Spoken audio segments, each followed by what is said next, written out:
আসি মুসাফির মোরা নয়, নিজ ইচ্ছায় আসিনি দাওয়াত করে আনাই।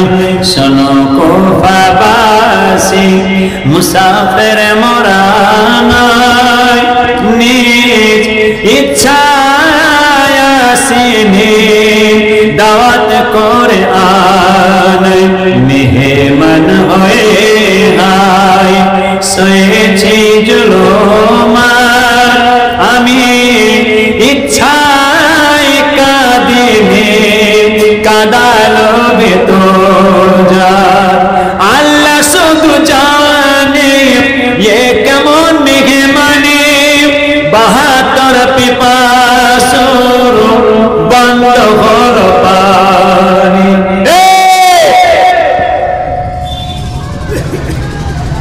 কুফার মানুষ, তোমরা আমাকে দাওয়াত করেছো, আমার নিজের ইচ্ছায় আমি আসিনি। আজকে তোমরা আমাকে দাওয়াত করে এনে কি মেহমানদারি করাচ্ছ, সেটা কেবলমাত্র আমার আল্লাহ জানে। তোমরা আমাদের সব পরিবারের পানির পর বন্ধ করে দিলে, একটু তোমরা আমাদের পানি দেবে না। তবে শোনো শোনো, আমরা এই জগতের পানির পিপাসিতা নয়, আমরা আমার আল্লাহর হাউজে কাউসারের পানির পিপাসিতা। তোমরা আমাদের শাহাদাতে পানি পান করাবে, আমাদের শহীদ করবে। তবে তোমরা শোনো, আমরা খুশি, আমরা ধন্য, তবে আমরা শহীদ, আমরা শহীদ, কিন্তু আমরা মৃত নয়, আমরা জীবিত। একবার জোরে বলেন, জোরে বলেন। আমাদের নবী পয়গম্বরেরা, শাহাদা হুজুররা, শহীদান হুজুররা, আল্লাহর ওলিরা, এই নামাজি জাকিরা, আমাদের কবরবাসীরা, মুর্দানা জিন্দা, আওয়াজ দেন, বলেন। আমাদের নবী পয়গম্বরেরা, শাহাদা হুজুররা, শহীদান হুজুররা, আল্লাহর ওলিরা, আবার আমাদের কবরবাসীরা, মুর্দানা জিন্দা গো, সেই জিন্দা কবরবাসীতে তোমরা কাজ করছো, সেই জিন্দা আল্লাহর ওলিদের তোমরা কাজ করছো, সেই জিন্দা নামাজি জাকিরদের তোমরা কাজ করছো, সেটা সব করছো, দোয়ার মাপ করছো। কাদের কাজে তোমরা হাত মারছো? হ্যাঁ, কাদের কাজ করতে গিয়ে তোমরা সেইতে বেখেলাফ কাজ করছো? বিপদে পড়ে যাবে, বিপদে পড়ে যাবে। না না, তোমরা যখন দোয়ার মাহফিল করবে একটু নিয়মে করো, একটু নিয়মে করো। গ্রামে গ্রামে পাড়ায় পাড়ায় জলসা দেখো কি কষ্ট। আমার নবী পাক, আমার নবী পাকের সাহাবারা, আমার নবী পাকের আল আওলাদেরা, মদিনার মাসুম মাসুম বাচ্চা বাচ্চা ছেলেরা, তারা জান মাল হারিয়ে নিজেদের জানগুলো আল্লাহর সাথে কুরবান করে দিয়ে শাহাদাতে পানি পান করে আজ কত সুন্দর পরিবেশ তৈরি করে চলে গেলেন। এই মসজিদ, এই মাদ্রাসা, এই মাথায় টুপি, এই দাড়ি, এই লেবাস পোশাক, এই নামাজ রোজা ইবাদত, জেগের আজকার মোরাকেবা মোশা তাসবিহ তেলাওয়াত, কত সুন্দর পরিবেশ তৈরি করে চলে গেলেন। আর আজকে আমরা এই পরিবেশ কোথায় নিয়ে চলে যাচ্ছি? না না, একদম না। আমার আপনার নবী দিন দুনিয়ার বাদশাহ হাবিবুল্লাহ জনাবে মুহাম্মদুর রাসূলুল্লাহ সাল্লাল্লাহু আলাইহি ওয়াসাল্লাম হুজুর পাক মক্কার জমিনে গহীরার মধ্যে বসে বসে গভীর রাতের অন্ধকারে কাঁদতে লেগেছে। নবী আমার গভীর রাতের অন্ধকার হুজরার মধ্যে বসে বসে অজানরে কাঁদতে লেগেছে। আমিরুল মুমিনিন খলিফাতুল মুসলিমিন হায়রাতে আলী হুজুর বলেছিলেন, হুজুর বিয়াদবি মাফ করুন, বিয়াদবি ক্ষমা করুন। কি ব্যাপার, আপনি এত গভীর রাতের অন্ধকারে হুজরার মধ্যে বসে বসে কাঁদছেন কেন? নবী আমার চোখ ভরা পানি, অজানরে কাঁদতে লেগেছেন। আলী হুজুর বলেছিলেন, হুজুর বিয়াদবি মাফ করুন, বিয়াদবি ক্ষমা করুন। আপনি কি মক্কা দুশমন বেঈমান বেদিনদের ভয়ে কাঁদছেন? যদি আপনি মক্কা দুশমন বেঈমান বেদিনদের ভয়ে কাঁদেন, তবে আপনার হাতে ঢাল তলোয়ারটা আমি আলীর হাতে দেন, আমি দেব কার ক্ষমতা আছে, কার শক্তি আছে আপনার হুজরার মধ্যে প্রবেশ করতে পারে। নবী আমার বললেন, আলী না না, আমি মক্কা দুশমনে বেঈমান বেদিনদের ভয় কাঁদে নাই। আমার আল্লাহর হুকুম হয়ে গিয়েছে, আমার আল্লাহর অর্ডার হয়ে গিয়েছে, আমাকে মক্কা থেকে মদিনা শরীফের জমিনে চলে যেতে হবে। আলী, এই মক্কার দুশমনেরা আমার উপরে এত জুলুম এত অত্যাচার করবে, এত লাঞ্ছিত অপমানিত করবে, আমার আল্লাহ বরদাস্ত করতে পারবেন নাই। আমার আল্লাহ জানিয়ে দিয়েছেন আমি নবী মক্কাতে মদিনায় চলে যাব। তবে আরে শুনে নাও, এই মক্কার মধ্যে এই হইরায় একটা চাদর পড়ে আছে, এই চাদরটা গায়ে দেবে, তুমি আরাম করবে। আলী হুজুর ঝরঝর করে কাঁদতে লাগলেন, হুজুর বেয়াদবি মাফ করুন, বেয়াদবি ক্ষমা করুন, আপনি তো মক্কা থেকে মদিনা শরীফে জমে চলে যাবে। ওই মদিনা যুবকেরা, মদিনার নওজনেরা, মদিনার মাসুম মাসুম বাচ্চা বাচ্চা ছেলেরা আপনি পেয়ে খুশিতে পৌঁছতে আনন্দতে বাগে বাগে যাবে। আমি আলী আপনার সোনার চেহারা মোবারকটা দেখতে পাবো নাই, আমি আলী আপনার হুজরার মধ্যে আরাম করবো, ঘুমিয়ে থাকবো। এই মক্কা দুশমনেরা বহুদূরের তীরগুলো বল্লাগুলো ছুঁড়ে ছুঁড়ে আমাকে মারবে, আমি আলী মারা যাব, তাতে কোনো যায় আসে নাই। হুজুর আপনি আমাকে ওয়াদা দেন, কথা দেন, কাল কিয়ামতের ময়দানে, কাল হাসরের মাঠে আমি আলীকে নিয়ে কি আপনি আল্লাহর জান্নাতের মধ্যে প্রবেশ করবেন। নবী আমার জানিয়ে দেন, আলী আমি নবী ওয়াদা দিয়ে যাই, আমি রাসূল কথা দিয়ে যাই, কাল কিয়ামতের ময়দানে আমি তোমাকে সঙ্গে না নিয়ে আল্লাহর জান্নাতের মধ্যে প্রবেশ করব না। একবার জোরে বলে, আরো জোরে বলে। গভীর রাত, রাতের অন্ধকার, আমার নবী পাক আস্তে আস্তে করে হুজরাতে বেরিয়ে যাচ্ছে। আমিরুল মুমিনিন খলিফাতুল মুসলিমিন তানি হুজুর হুজরার দরজার সম্মুখে দাঁড়িয়ে আছে। নবী আমার যেতে যেতে হঠাৎ থমকে দাঁড়িয়ে গেলেন, আলী আমি তো মক্কা থেকে মদিনা শরীফে চলে যাব, তবে শুনে নাও এই মক্কার বহু মানুষের আমানতের ধন দৌলত গনিমতের মালপত্র আমি নবীর কাছে আমানত হিসাবে রেখেছিলাম, এই হইরার মধ্যে রাখা আছে। কিন্তু আমি নবী এই মক্কাতে মদিনা শরীফে চলে যাচ্ছি, এই মক্কার মানুষেরা আমি নবীকে দেখতে না পেয়ে তারা চিন্তায় পড়ে যাবে, বেচারি হতে পড়বে। আলী এই মক্কার মানুষরা যখন আসবে সাকার হয়ে যাওয়ার পরে এই মক্কার মধ্যে আমানতের ধন দৌলত গনিমতের মালপত্র যা আছে তুমি একটা একটা করে বুঝিয়ে দেবে। হয়তো আলী হুজুর বলছেন, হুজুর আপনি মাফ করেন, আপনি কোনো চিন্তা করবেন না, আপনি যান, আমি আলী আপনার হুজুরের মধ্যে আছি। সকাল হয়ে যাবার পরে এই মক্কার মানুষদের সব আমানতের ধন্দ সব পৌঁছে দেবো। হ্যাঁ, আলী হুজুর চিন্তা করলেন, যেখানে নবীজি বলছেন যে এই মক্কার মানুষদের সব আমানত জিনিস আছে সকালবেলা পৌঁছে দেবে, এই মক্কার মানুষের কোন ক্ষমতা, কোন মানুষের ক্ষমতা আছে যে আমি আলীর একটা পশম নষ্ট করতে পারি। ইতমিনান সে আমিরুল মুমিনিন আরাম করলেন। আর নবীজি আস্তে আস্তে গভীর রাত, রাতের অন্ধকার, যে আমিরুল মুমিনিন হযরত আবু বকর সিদ্দিক আল কুরাশি রাদিয়াল্লাহু তাআলা দরজা ঠুকছেন। আবু বকর এই গেটের সামনে ওকে সরিয়ে দাও তো, এই তুমি সরে যাও, ওকে সরাও না, বসো নাই, বসো, এদিকে চেয়ে দেখো, ওই দিকে তাকাবেন, ফসকে যাবেন, আমি সামান্য বলছি। কি কথা বললাম, কি বললাম গো? আমিরুল মুমিনিন হুজুর আবু বকর, হুজুর আস্তে আস্তে করে যে দরজা ঠুকছে, আবু বকর, নবীজি দরজা ঠুকে, আবু বকর সঙ্গে সঙ্গে আবু বকর দরজা খুলে দিলেন। নবীজি বলছে আবু বকর কি ব্যাপার, তুমি কি ঘুমাও না? এত গভীর রাত, রাতের অন্ধকার। আবু বকর বলছেন জি হুজুর। আবু বকর আমি তো এই মক্কা থেকে মদিনায় চলে যাব, কিন্তু আমার কেউ সাথী নেই, তুমি কি আমার সাথে যাবে? হুজুর এ তো দীর্ঘ কিছুদিন আগে আপনি বলেছিলেন যে এই মক্কা জমিনে আমার কেউ সঙ্গের সাথে থাকবে না, তুমি কি আমার সাথে যাবে? আমি সেই আবু বকর বলেছেন হুজুর আমি আপনার সঙ্গে যাব। আর সেই আবু বকর আমি সেই থেকে আমি বাড়িতে যখন থাকি আমার পরিবার, আমার ছেলে মেয়ে সবাই খাওয়া দাওয়া করে ঘুমিয়ে যায়, কিন্তু আমি আবু বকর ঘুমাই না। আমি আবু বকর ঘরের দরজায় পিঠ লাগিয়ে হেলান দিয়ে দাঁড়িয়ে থাকি। কেন?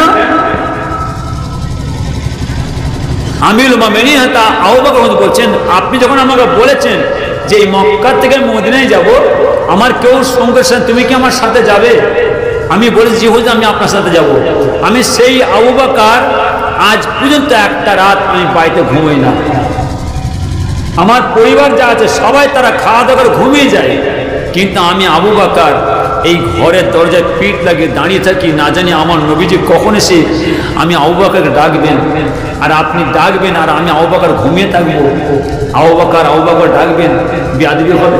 যার জন্য হুজুর আমি একটা রাত ঘুমাই না, আমি পিঠ লাগিয়ে দাঁড়িয়ে থাকি। হুজুর আপনি দরজা ঠুকেছেন, সঙ্গে সঙ্গে দরজা খুলেছে। আবু বকর তুমি কি আমার সাথে যাবে? জি চলুন। গভীর রাত, রাতের অন্ধকার, নবীজি আমার আবু বকর সঙ্গে করে নিয়ে উঠে পিঠে বসলেন, চলে যাচ্ছেন। দুশ্মনেরা এসে আমিরুল মুমিনিন খলিফাতুল মুসলিমিন হযরত আলী হুজুরকে দেখছেন যে হুজুর আজ সমুদ্রে শুয়ে আছে। আলী মুহাম্মদ সাহেব কোথায় গেছে? বলতে পারবো না, বলতে পারবো না। দ্রুত গতিতে আমিরুল মুমিনিন খলিফাতুল মুসলিমিন হযরতে আবু বকরের বাড়িতে চলে গেল। আবু বকরের পরিবারে জিজ্ঞাসা করছে আম্মাজান আয়েশা বলছে আয়েশা আয়েশা তোমার আব্বাজান আবু বকর কোথায় গেছে? ওইদিকে চাটা ঢুকছে, চা ঢুকছে কি দেখো তো ওই কোণে, একটু বাড়ি যেতে বলো, আমি চলে গেলে ঢুকবে। আমি এরকম যারা একটা জলসা পরিচালনা করি, বহু জলসা পরিচালনা নিয়মে চলব, একটু তুমি যাও পরে আসবে, একটু পরে আসবে, চলে যাও। এদিকে চেয়ে দেখেন কি বলছে, ওইদিকে তাকাবেন না। মাস্টার যখন ক্লাসে হাজির হয় হাতে কি থাকে গো? মাস্টার যখন ক্লাসে হাজির হয় হাতে কি থাকে জোরে বলেন না? হ্যাঁ, ছড়ি, লাঠি। মাস্টারের মতন মাস্টার হলে, উস্তাদের মতো উস্তাদ, শিক্ষকের মতন শিক্ষক হলে ছড়ি নিয়ে যখন লাঠি নিয়ে ছড়ি নিয়ে টুলে ঠোকে, টেবিলে ঠোকে, ছাত্র পায়ে থেকে ক্লাসে আসে। বলেন না ক্লাস শুরু হয়ে গেছে, ছড়ি নিয়ে বসেছি, কোনো কথা না। আমার কথা বলেন না, ডিস্টার্ব হবে, আবার লাঠি নিয়ে পিটবো, একটা ছাড়বো, দেখবেন নিস্তব্ধ হয়ে গেছে। আমার কথা বলেন, আমি কি বোঝাচ্ছি একটুখানি বোঝে না। আমিরুল মুমিনিন খলিফাতুল মুসলিমিন হযরত আবু বকর বলছে হুজুর দুশমন এসে আমার পরিবারের উপর আক্রমণ শুরু করে দিয়েছে। নবীজি আবু বকর তুমি কি আমাকে ছেড়ে চলে যাবে? না হুজুর, আমি বলতে চাইছি দুশমন যখন আমার বাড়িতে চলে এসেছে যে কোনো মুহূর্তে আমাদের ঘিরে ফেলবে, তাড়াতাড়ি চলুন। আমার আপনার নবী দিন দুনিয়ার বাদশা হাবিবুল্লাহ জনাবে মুহাম্মদুর রাসূলুল্লাহ সাল্লাল্লাহু আলাইহি ওয়াসাল্লাম হুজুর পাক আবু বকরকে সঙ্গে করে নিয়ে ওমর হইরা কাবা রাস্তা দিয়ে যেতে যেতে যেতে যেতে নবী আমার বলেছিল আবু বকর বড্ডা পিপাসা লেগেছে, বড্ডা তেষ্টা লেগেছে আবু বকর, কোথায় পানি আছে কি দেখো, একটু পানি পাওয়া যায় কিনা। আবু বকর বলে হুজুর বিয়াদে মাফ করো, রৌদ্র চাপ, রৌদ্র তাপ, কোথায় পাবেন পানি, কে দেবেন পানি? লক্ষ লক্ষ মাইল ক্রস পথ, মরুভূমির বালুর বালু, এখানে কোনো পানি পাওয়া যাবে নাই, পানির ব্যবস্থা নাই। বুঝে চলো নবী আমার আবু বকরকে বলে আবু বকর আবু বকর পিপাসা তারসে থাকতে পারি না, পিপাসা চড়ে থাকতে পারি না, দেখো কোথায় পানি পাওয়া যাবে কিনা। হুজুর বিয়াদে মাফ করুন, ওই যে দূরে একটা বাড়ি দেখা যায়, একটা বিল্ডিং দেখা যায়, নিশ্চয়ই বাড়ির কাছে গেলে ওই বিল্ডিংটার কাছে গেলে আমরা একটু পানি পাবো।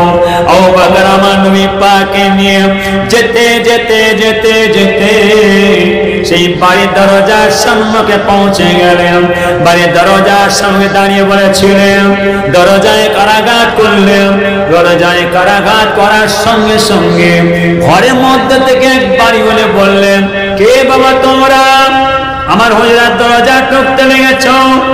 বাড়িওয়ালি বলার সঙ্গে সে আবু বকর বললেন, আমরা বিদেশি মানুষ, মেহমান মুসাফির, আমাদের বড়টা পিপাসা লেগে গিয়েছে, বড়টা তেষ্টা লেগে গিয়েছে, একটু পানি পাওয়া যাবে কিনা?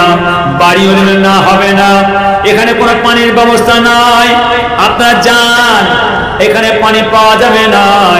আমার স্বামী নাই, আমি একা আছি, আমার পরিবারের কেউ নাই। আমার স্বামী যত ছাগল ছিল, দম্বা ছিল, চড়াতে চলে গেছে। আমার স্বামী যখন সন্ধ্যার সময় আসে, ওই ছাগলের দুধ দিয়ে নিয়ে আমি আর আমার স্বামী খাই, এখানে কোনো পানির ব্যবস্থা নাই। আবু বকর বললেন, হুজুর বিয়াদে মাফ করো, এখানে কোনো পানি পাওয়া যাবে না, পানির কোনো ব্যবস্থা নয়। কোথায় পাবেন পানি? খেয়ে দেবেন পানি। আবু বকর একটু বসো, অন্তত আমরা একটু রেস্ট নিয়ে আরাম নিন। নবী আমার বসে আছেন, আবু বকর হুজুর বসে আছেন। হঠাৎ আমার নবী আবু বকর ওই দেখো একটা প্রতিবন্ধী ছাগল দাঁড়িয়ে আছে, বাড়িওয়ালিকে বলে দাও ওই ছাগলের একটু দুধ দিয়ে আমরা খাবো। এই বাড়িওয়ালি একটু পারমিশন দেন, ওই ছাগলের দুধ দিয়ে খাবো। বাড়িওয়ালি বলেন, না হবে না, আপনাকে দেখতে পাচ্ছেন না ওই প্রতিবন্ধী ছাগল, ন্যাংড়া খোড়া ছাগল দাঁড়িয়ে আছে, ওই ছাগলের কি করে দুধ হবে? আমার স্বামী যত ছাগল ছিল, দম্বা ছিল, পাহাড়ে জঙ্গলে চড়াতে চলে গেছে, আর ওই প্রতিবন্ধী ন্যাংড়া খোড়া ছাগলটাকে রেখে গেছে, আর আপনারা বলছেন ওই ছাগলের একটু দুধ দিয়ে খাবো, কি করে হতে পারে? হবে না, পারমিশন দিলে নাই। আবু বকর হুজুর বিয়াদে মাফ করুন, পারমিশন পাওয়া যাচ্ছে না। আবু বকর যাও যাও, বাড়িওয়ালি কি বলে একটু বলো, পারমিশন নাও, ওই ছাগলের দুধ দিয়ে খাবো। আবু বকর আবার বলেন, এই বাড়িওয়ালি একটু পারমিশন দেন, আমরা তো ওই ছাগলের দুধ দিয়ে খাবো। বাড়িওয়ালি চিন্তা, কি আশ্চর্য, আমি আপনাদের বারবার বলছি ও প্রতিবন্ধী ছাগল, ন্যাংড়া খোড়া ছাগল, ও ছাগলের দুধ হবে না, আপনার ব্যস্ত করছেন কেন?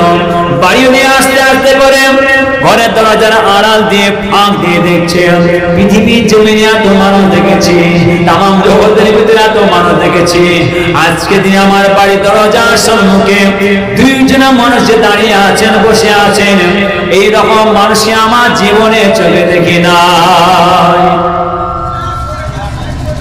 আবু বকর চায় বাড়িওয়ালি একটু পারমিশন দেন, এই তোমরা চেঁচামেচি করো নি, এই সামনে ওই দিকে ঘুরে চলে এসো, আমি আর বলবো না, তোমরা এই করবো সময় নষ্ট। আমি আগে থেকে তোমাদের বললাম যে সামনে সরে এসো, গায়ে গায়ে বসো, যে যা করে তোমাদের প্যান্ডেল খুলতে হবে। আমি তাও টান নিয়ে নেবো, আমি ফাঁকি মারছি, আমি খরাও সুখ আছে, একটু দর্শে পড়তে সামনে চলে আসেন না বাবা, একটুখানি গায়ে গায়ে চলে আসেন, একটুখানি চলে আসেন।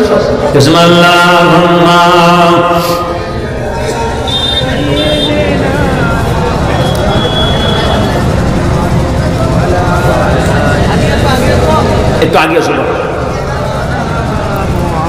আবার সে যায় ফিরে আসে, তুমি বসো, আবার সে যায় ফিরে এসো। আমি তাড়াতাড়ি করছি বাবা, আমি পালাবো। প্রত্যেকটা রাত এই পৌষ মাসের ঠান্ডা, তুষার বইছে, কনকনে ঠান্ডা, ওরে বাপরে, মাথার উপর দিয়ে চলে গেছে। প্রত্যেক রাত দু জায়গায় খেদমত করে আমি বাড়ি চলে আসি, রেস্ট নেই। এবার এসেছি একটুখানি খেদমত, আবার অন্য জায়গায় পালাবো। গুনাহগার কি বুঝাচ্ছি একটু বুঝুন। নবী পাকের জীবনে আমার নবী পাক আবু বকর একটু বলো না, একটুখানি পানি পাওয়া যাবে না? আবু বকর আয় বাড়িওয়ালি একটুখানি পারমিশন দেন না। বাড়িওয়ালির মনটা নরম হয়ে গেছে। কেন? ওই দরজার আড় দিয়ে ফাঁক দিয়ে দেখছেন যে পৃথিবীর জমিনে এত মানুষ দেখেছি, যে আজকে যে আমার ঘরের দর্শনে যে দুজন বসে আছে এইরকম যা মানুষ আমার জীবনে চোখে দেখে। বাড়িওয়ালি ঠিক আছে আপনি এখন বলছেন যান, তবে ছাগলের দুধ দিয়ে খান, জোরে হবে না? জোরে হবে না? আবু বকর হুজুর কি হয়েছে? না পারমিশন পাওয়া গেছে। তাই আবু বকর একটা বাটি চেয়ে দাও, একটা বাটি চেয়ে দাও। একটা ছোট পাড়া বাটি দিয়েছে। নবী বলছে আবু বকর এই ছোট বাটি তো হবে না, বাড়িওয়ালিকে বলে একটা বড় পাড়া বাটি নিয়ে দাও, বড় পাড়া একটা বাটি। আয় বাড়িওয়ালি একটু বড় পাড়া বাটি দেন না। কি আশ্চর্য, ও প্রতিবন্ধী ছাগলের দুধ হবে না, কিছু হবে না, সে আবার বড় বাটি। ঠিক আছে একটা বড় পাড়া বাটি দিয়েছেন। আমার আপনার নবী দিন দুনিয়ার বাদশাহ হাবিবুল্লাহ জনাবে মুহাম্মদুর রাসূলুল্লাহ সাল্লাল্লাহু আলাইহি ওয়াসাল্লাম হুজুর পাক আবু বকরকে সঙ্গে করে নিয়ে আস্তে আস্তে করে গিয়ে ছাগলের কাছে যাওয়ার অপেক্ষা আমার আল্লাহ তাআলা ওই প্রতিবন্ধী ছাগলকে তেজিয়ান তাজা করে দিলেন। একবার জোরে বলে ছাগলের জবানকে আল্লাহ খুলে দিলেন। ছাগলের জামাতে আওয়াজ আসে আসসালামু আলাইকুম ইয়া রাসূলুল্লাহ, আসসালামু আলাইকুম ইয়া হাবিবাল্লাহ। হুজুর বিয়াদবি মাফ করুন, বিয়াদবি ক্ষমা করুন, আপনি আমাদের পয়গম্বর, আপনি আমাদের নবী। আমার আল্লাহ তাআলা আমার দুধের বাটে বহু দুধ দিয়ে দিয়েছে, আপনাদের বড়টা পিপাসা লেগে গিয়েছে, বড়টা তেষ্টা লেগেছে, আপনার তাড়াতাড়ি আমার একটু দুধ দিয়ে খান, আমি যন্ত্রণা তারসে থাকতে পারি নাই। আবু বকর লাগাও। আবু বকর তাদের বাড়ি ধরলেন, দুধ দুইতে শুরু করলেন, দুধ দুইতে দুইতে দুইতে দুইতে সারা দুধের বাটি ভরপুর হয়ে গিয়েছে। একদিকে আমার নবী পাক মুখ লাগিয়ে খায়, আর একদিকে আবু বকর হুজুর মুখ লাগিয়ে খায়। একদিকে আমার নবী পাক মুখ লাগিয়ে খায়, আর একদিকে আবু বকর হুজুর মুখ লাগিয়ে খায়। খেতে খেতে খেতে খেতে দুইজনের তেষ্টা মিটে যায়। দুইজনে খাওয়া দাওয়া হয়ে যাওয়ার পরে